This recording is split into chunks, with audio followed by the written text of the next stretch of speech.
What's in a word? Why does it matter whether we call someone who breaks the law to enter the country an illegal alien or an undocumented immigrant? What's the difference between a Christmas tree and a holiday tree? It's just semantics, right?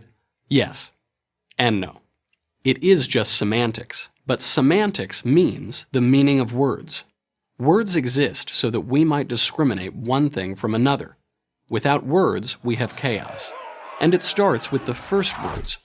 A baby says mama to distinguish mommy from daddy. Words shape how we think. They color how we view the world. No one understands this better than the left. They are the masters of words, because they know that words matter. The left has a special gift for euphemisms, soft words selected to sugarcoat harsh realities so as to make those harsh realities easier for us to swallow. But these soft words are insidious. Their sole purpose is to deceive.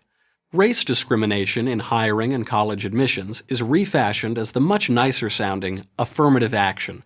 Who would ever oppose an affirmative action? Global warming, which can be measured and challenged, has morphed into climate change, which means essentially nothing because the climate is always changing. When Barack Obama became president, George Bush's war in Afghanistan suddenly transformed into the far less ominous and threatening Overseas Contingency Operation. That's one way to try to end a war, just rename it. The examples are endless. There's a new euphemism every week. In the make-believe world of leftist language, young criminals have become justice-involved youth.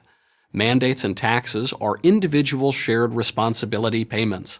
Government spending becomes an investment. Wanting to keep more of your hard-earned money becomes greed. Taking more of someone else's money is them paying their fair share. Opposing a Democrat in the White House is obstruction. Opposing a Republican in the White House, resistance. In the name of diversity, the left enforces intellectual conformity.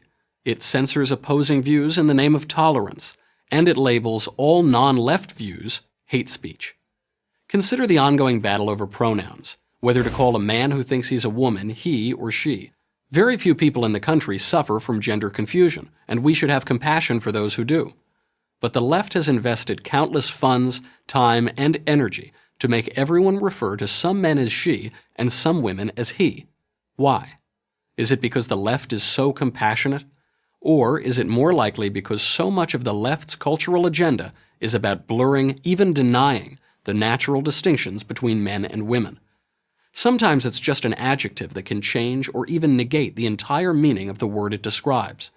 Take social justice. Justice means getting what you deserve without favor.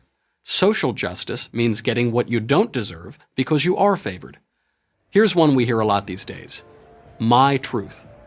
Truth is reality regardless of any individual's feelings or perceptions. My truth is how I perceive things regardless of how they really are. And how about same-sex marriage? Let's not get into the politics. Let's just look at the language. Throughout history, in every culture, marriage has been the union of husbands, men, and wives, women. Same-sex marriage is the union of men with men or women with women, but it is most certainly not the union of husbands and wives. Once the phrase same-sex was placed before the word marriage, that is, once the definition of marriage changed, the debate changed. It became about marriage equality. It was suddenly an act of bigotry to limit marriage to husbands and wives. All this manipulation of language has paid off for the left, because whoever controls the words controls the culture. Don't believe me? Just try using plain language instead of the left's politically correct jargon. But be careful. Use the wrong words, and you might lose your job, your home, and your reputation. The culture war is largely a war of words. Right now, the left is winning. You can see the consequences everywhere, in politics, in education, in media. It's time to fight back. We should not cede another syllable. What's in a word? Everything. I'm Michael Knowles, host of The Michael Knowles Show for Prager University.